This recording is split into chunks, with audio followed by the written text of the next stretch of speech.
야고보서 1장 23절에 보면 그 말씀을 거울에다 비유합니다.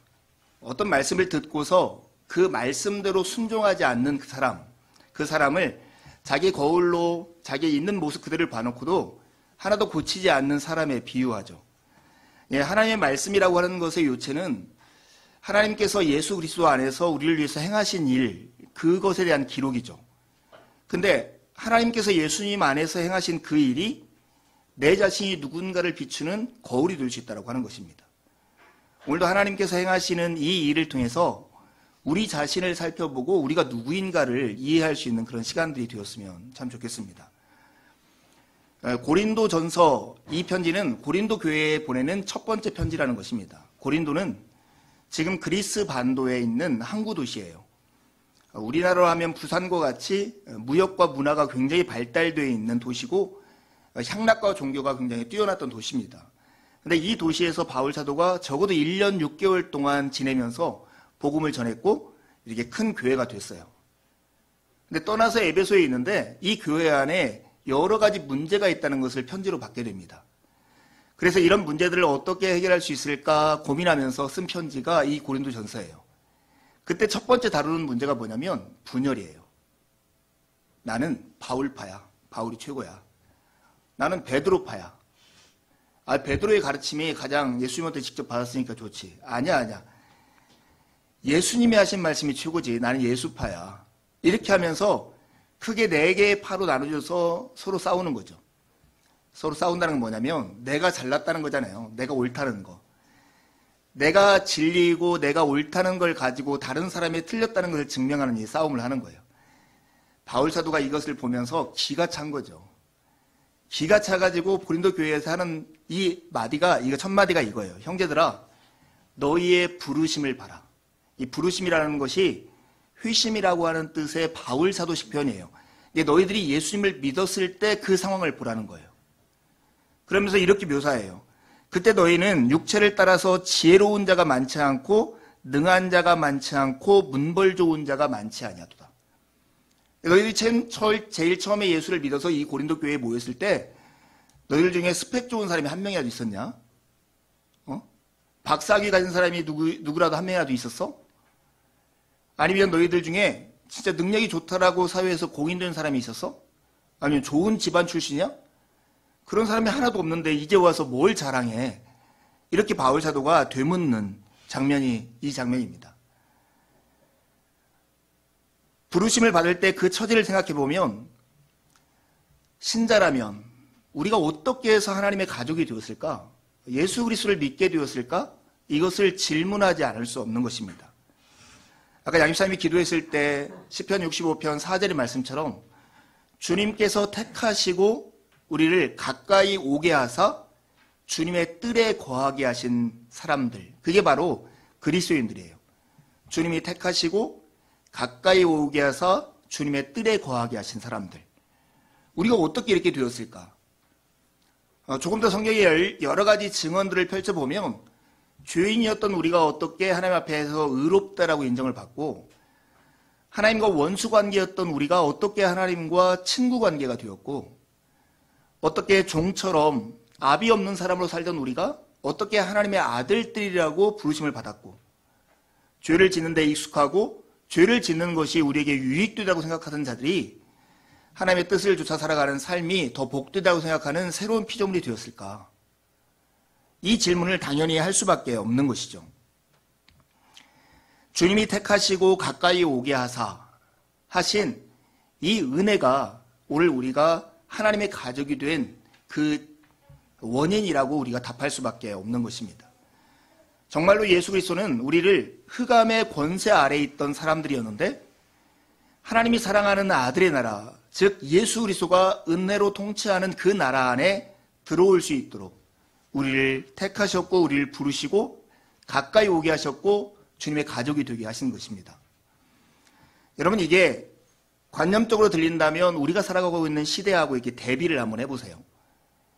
우리가 여기에 있는 모든 분들도 어떤 자격을 취득하려고 시험을 봐본 적이 있고 대학에 가려고 준비를 해본 적이 있고 어느 회사에 들어가려고 준비했던 경험들이 있을 거예요.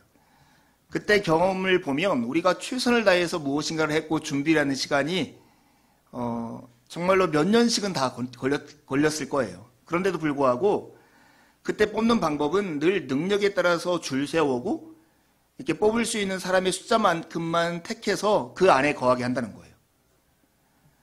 근데 하나님은 이런 방법이 아니라 그냥 우리를 택하시고 우리에게 가까이 오게 하사 정말로 주님의 뜰 안에 거하게 하신 거예요.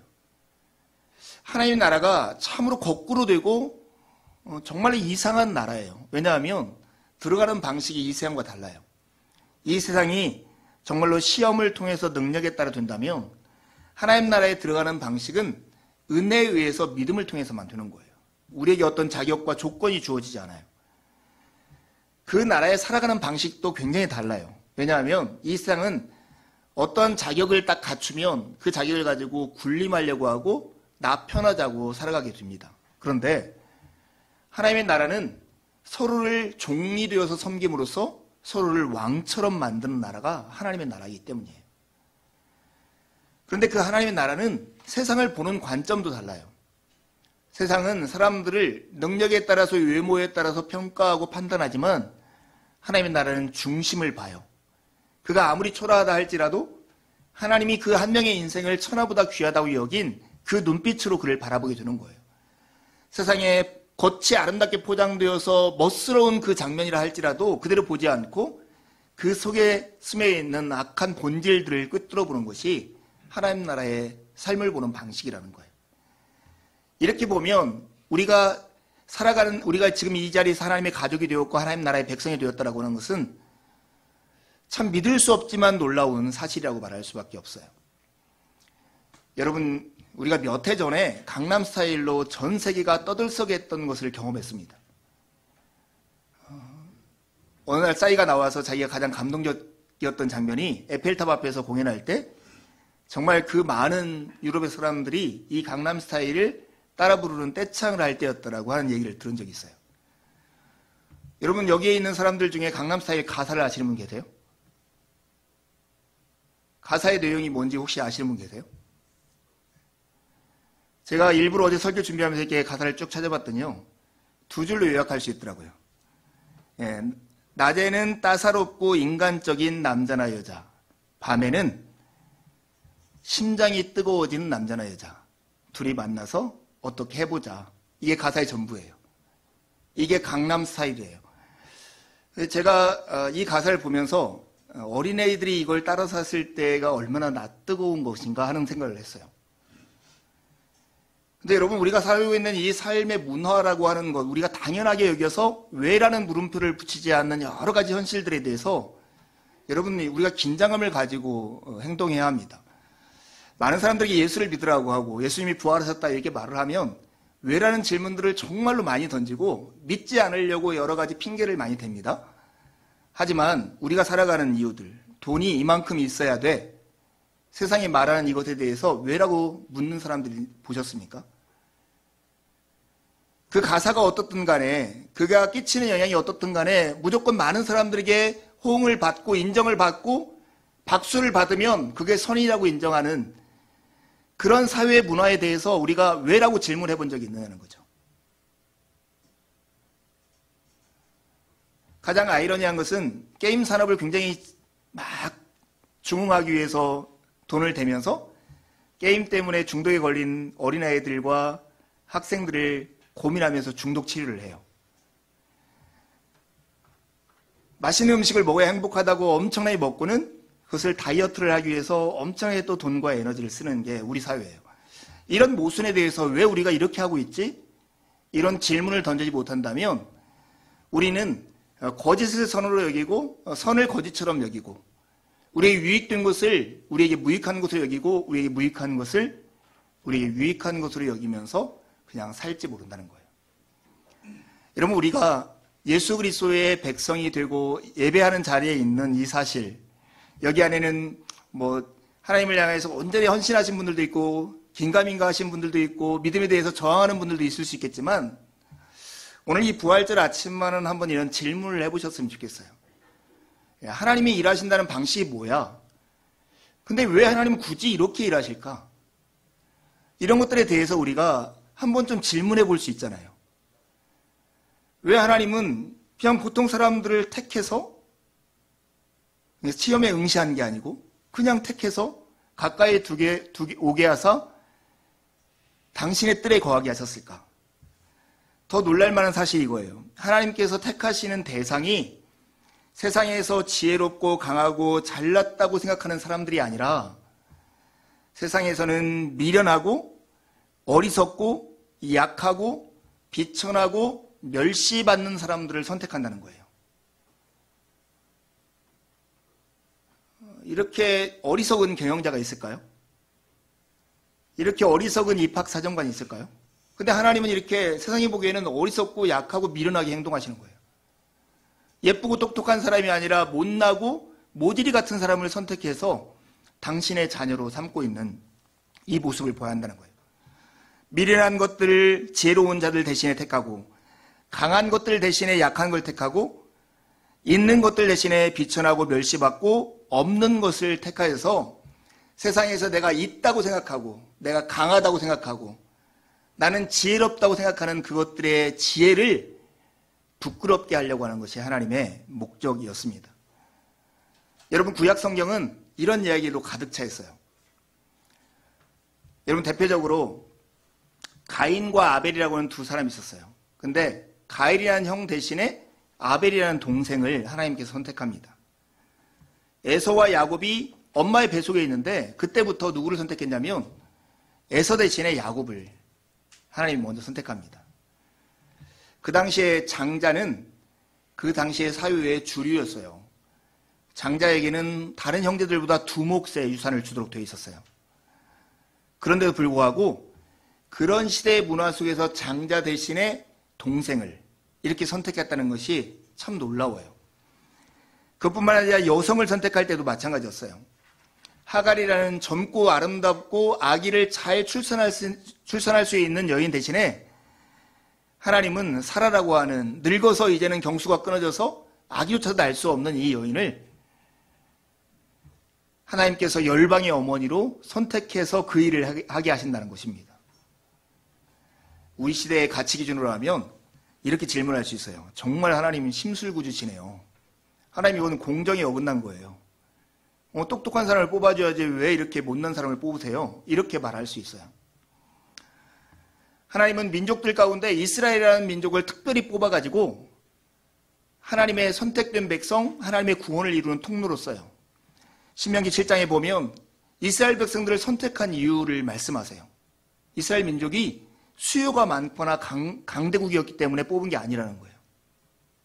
오히려 당신들은 모든 민족들 가운데 수가 가장 적은 민족이기 때문에 뽑았다는 거예요.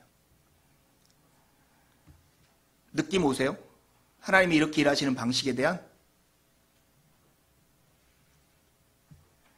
세대마다 하나님은 아무도 원하지 않는 여자, 무능한 남자, 가정, 그 다음에 약한 민족을 들어서 그들을 통해서 하나님은 일하시고 계시다는 것입니다.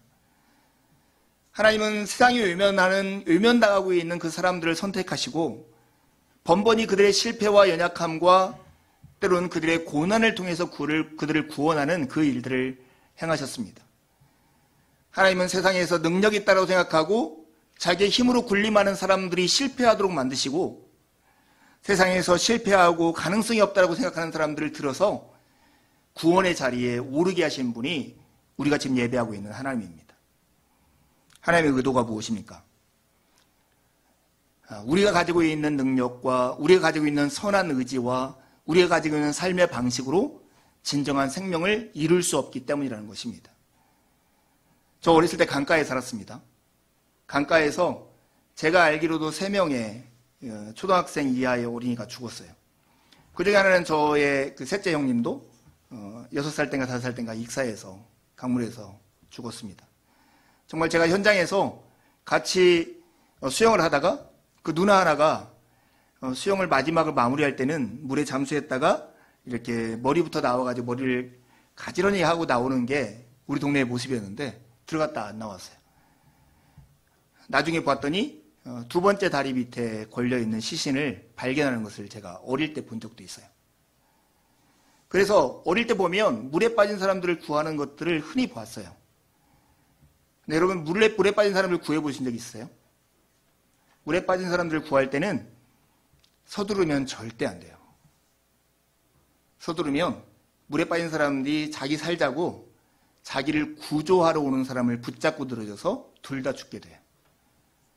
그래서 침착하게 더 이상 숨을 진짜 완전히 죽을 것 같이 힘이 다 빠졌을 때 그 사람 뒤로 들어가서 이게 목을 잡고 나오는 것이 구조하는 방법이에요. 우리도 그렇게 했어요. 하나님께서 왜 인간을 구원하기 위해서 이렇게 세상에 미련한 방법을 선택했을까?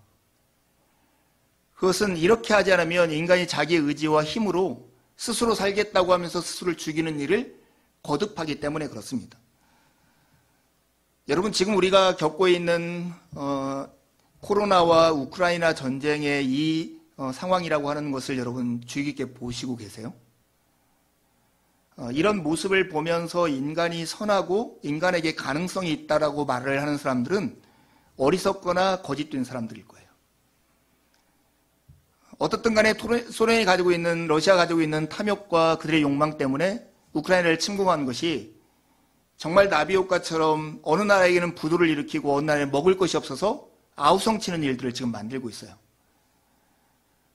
어제 세계는 지금이라고 하는 이렇게 시사 프로그램을 보는데 스리랑카는 이미 디폴트가 된 상태였고 페루에서는 먹을 것이 없어서 정말로 사람들 국민의 5% 정도가 노숙자가 되어 있는 그런 사회를 살고 있습니다. 예, 뭘 위해서요? 이렇게 하면 그 나라가 부강하고 이렇게 하면 세계가 평화가 지켜지고 이렇게 하면 우리가 행복해질 것이라고 하는 꿈꾸는 그 어리석은 말들이 만들어진 우리의 삶의 현실이에요. 하나님은 세상에 미련하고 연약하고 천하고 비참한 사람들을 선택해서 하나님의 역사와 의를 이루시는 그 이유가 여기에 있는 거예요. 인간의 지혜들이 인간을 스스로 멸망시키는 방법으로 몰아가고 있다고 하는 거예요. 서울 시민 여러분, 여기서 우리가 1000만 명이 날마다 먹고 쓰고 움직이고 하는 에너지, 이런 물량들이 얼마나 많은 걸 경험하시죠? 일주일에 한 번씩 재활용 쓰레기를 버릴 때만도 그런 느낌을 가지고 올림픽대로 한번 운전하고 가면 평일 내도 차를 제대로 한 40km, 50km도 운전해 본 경험이 별로 없는 것 같아요. 우리가 편하자고, 우리가 살자고 만들었던 삶의 환경들이 우리를 죽여가고 우리를 숨죽이게 하는 이런 현실을 만들고 있다는 것을 우리가 경험해야 돼요. 정말 이런 것을 경험하는 사람은 질문해야 합니다. 다른 구원의 길이 있을까 하는 거래요. 오늘 하나님께서 이 고린도서 1장 30절 이 말씀에 우리에게 하시는 것을 한마디로 하면 이거예요. 우리를 위한 구원은 다 하나님께서 하신 일입니다 하는 거예요. 구원 얻은 그리스도인의 모습을 이렇게 정리합니다. 우리는 하나님께로부터 나와서 그리스도 안에 있는 사람들이다. 우리는 하나님께로부터 나와서 그리스도 안에 있는 사람들이다. 하나님은 그리스도와 우리를 한 몸으로 이렇게 묶으시고 한 몸으로 묶은 다음에 그리스도를 통해서 우리에게 의로움과 거룩함과 구속함이라는 선물을 우리에게 주심으로 우리가 지금 하나님의 백성으로서 살게 되었다고 하는 것입니다. 왜 이렇게 하나님께서 하실까? 하나님의 은혜 아니면 구원 얻을 수 있는 길이 우리에게 없기 때문에. 우리에게는 우리 밖에서 우리를 위하여 하시는 그리스도의 사역, 오늘 우리가 기념하는 십자가와 부활이라고 하는 사건이 없으면 우리에게 구원의 길이 없기 때문입니다. 하나님께서 다 하신 일이기 때문에 그래서 우리가 하는 고백이 이거예요. 은혜로 다스리는 나라에 살아가는 시민으로서 우리가 하는 자랑은 나 자신을 자랑하는 것이 아니라 오늘 31절에 있는 말씀, 주 안에서 자랑하라. 더 직접적으로 얘기하면 주님을 자랑하라 하시는 이 말씀으로 귀결되는 것입니다.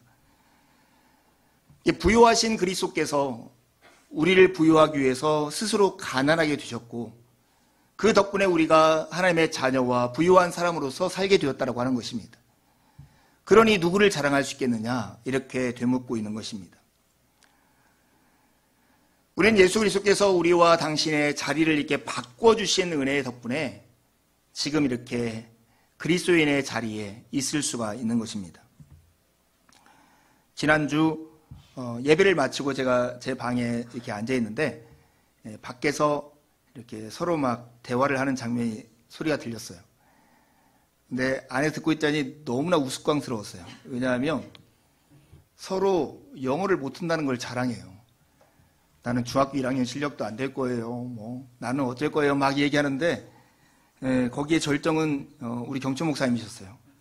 나는 외국에서 돈 들여가지고 공부하고 왔는데 지금도 영어가 스트레스라고.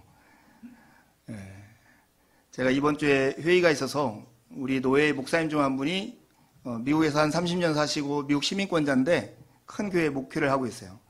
둘이 대화하는 시간에 이제 목사님 정도 되면 이제 영어가 더 편하세요? 내가 그랬더니 이분이 아유 아니에요. 저도 영어를 생각해야 나와요. 그러더라고요.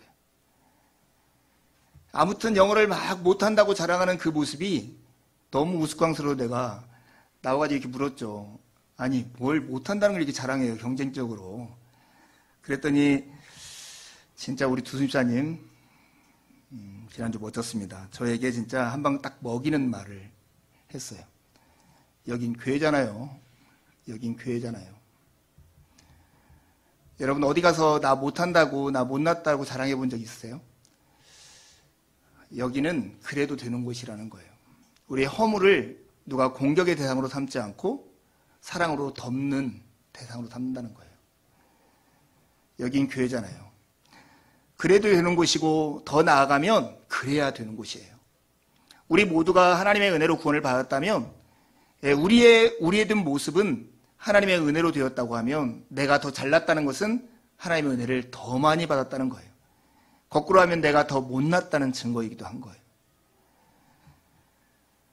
예수님은 너도 열심히 해봐. 그러면 나처럼 될 수 있어. 이렇게 말씀하지 않으셨어요. 인간 안에 가망 없음을 아신 예수님은 예수님의 자리와 우리 자리를 이렇게 바꾸어 주셨어요. 우리에게나 합당한 멸시와 수치와 죽음과 고통을 예수님께서 십자가에서 지셨습니다. 그 덕분에 예수님에게나 합당한 하나님의 아들이라고 불려지는 것과 평안과 영생과 구원이라고 하는 것을 우리가 받게 되었다는 것입니다. 우리에게나 합당한 삶을 사시다가 우리 대신 죽으신 예수님 덕분에 오늘 우리가 되었다라고 하는 사실입니다. 이 은혜와 이 감격이 우리 마음 가운데 이 부활의 아침에 여러분에게 있기를 바랍니다.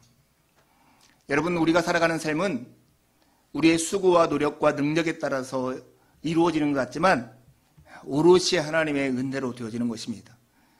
예수 그리스도의 십자가와 은혜야말로 하나님의 은혜로 우리가 살아가고 있다고 하는 것의 증거예요. 특히 젊은이 여러분들 안에 내가 무엇인가를 갖추고 능력이 있어야 내가 생존할 수 있다는 부담감과 두려움 가운데 있다면 여러분의 심장을 생각해 보십시오. 우리의 몸의 근육은 수의근과 불수의근으로 나눕니다. 내 의지대로 움직이는 근육들, 팔 근육 같은 거, 내 고개도 움직일 수 있어요.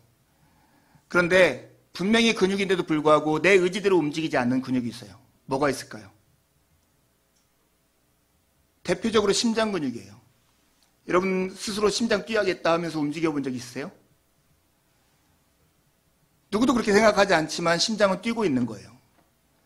그 심장이 뛰는 것 때문에 지금 내가 살아가고 있는 거예요. 내가 잠잘 때도 아무런 의식하지 못할 때도 내가 고민할 때도 내가 두려워할 때도 내 심장은 뛰고 있어요.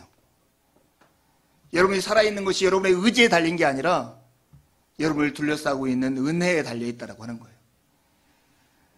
특별히 하나님이 우리의 생명을 주시고 우리를 생존케 하신다는 그 은혜 아래에 있다는 것을 믿는 사람만이 내 능력의 연약함, 부족함 때문에 두려움에 떨지 않고 살 수 있는 힘이 있는 것입니다.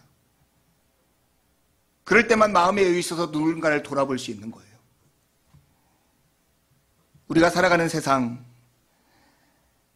이 하나님의 은혜와 은혜를 잊어버리고 살아가는 세상은 참 두려운 세상입니다. 왜냐하면 자기가 이룬 것이 많으면 자기의 노력의 결과라서 다른 사람을 업신여기게 돼요. 없으면 그것 때문에 위축되고 자기 자존감을 잃어버리게 되기 때문에 그래요. 이번 주에 휴대폰을 2번 잃어버렸거든요. 자전거를 열심히 타고 집에 들어왔는데 휴대폰이 없는 거예요. 나중에 봤더니 자전거 거치대에 휴대폰이 있고 이런 걸 경험했는데요. 저 정도 나이만 드신 분들도 깜빡깜빡 하시죠. 예, 가장 이 뭔가를 분실하는 것의 극치는 이거예요. 손에다가 휴대폰을 들고 휴대폰을 찾고 있는 거예요. 예. 예, 다 40 넘으신 분들이에요. 이런 분들은. 근데 여러분, 우리가 이렇게 심장이 뛰고 있는 이런 상황 가운데 마치 내 능력으로 살아야 하고 막 능력을 구하고 있는 것은 휴대폰을 손에 들고 휴대폰을 찾는 것과 다르지 않다는 거예요. 우리는 하나님의 은혜에 의해 살고 있습니다. 여러분, 우리의 힘으로 우리의 능력으로 구원을 이룰 수 없기 때문에 우리 밖에서 우리를 위해서 예수님께서 행하신 일, 십자가와 구원을 통해서 우리에게 구원이 왔고 그것을 우리가 믿음으로 받아들여서 예수 그리스도를 주로 고백하고 주님께서 나를 위해서 이 일을 행했다라고 믿음으로 받아들이고 의지하는 그 사람들에게 하나님께서 우리에게 구원을 선물로 주시는 것입니다. 그런데 여러분, 여기서 참 중요한 것은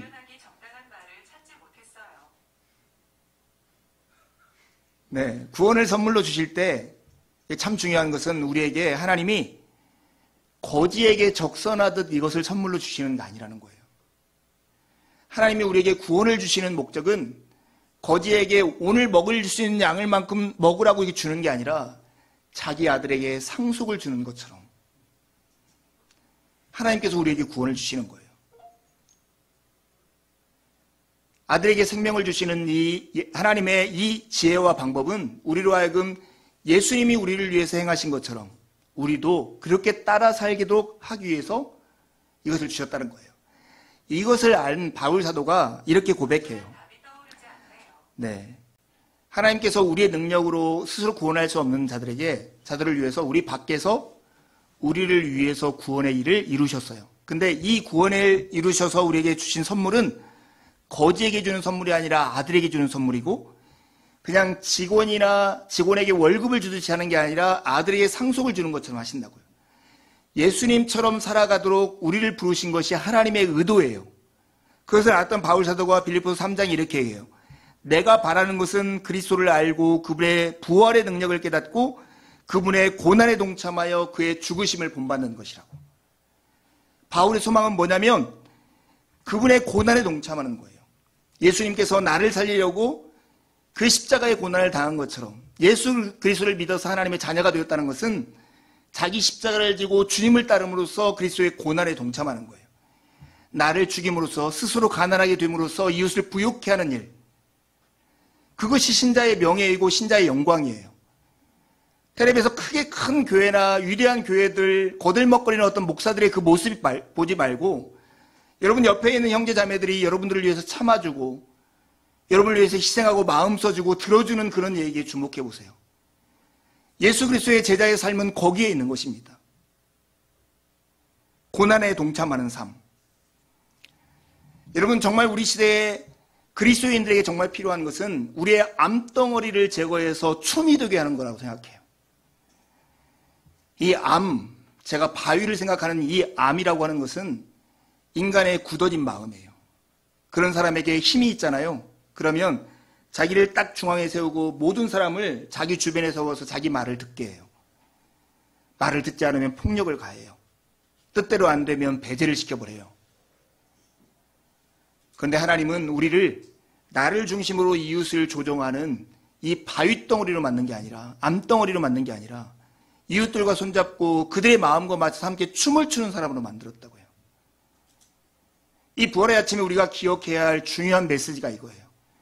우리 안에 나 중심적인 이 암덩어리와 같은 생각들을 벗어버리고 다른 사람과 더불어 함께 춤을 출 수 있는 여유와 능력을 갖는 것, 그러기 위해서 나를 희생하고 스스로 가난하게 되는 것, 그것이 바로 그리스도인의 삶의 모습인 것입니다.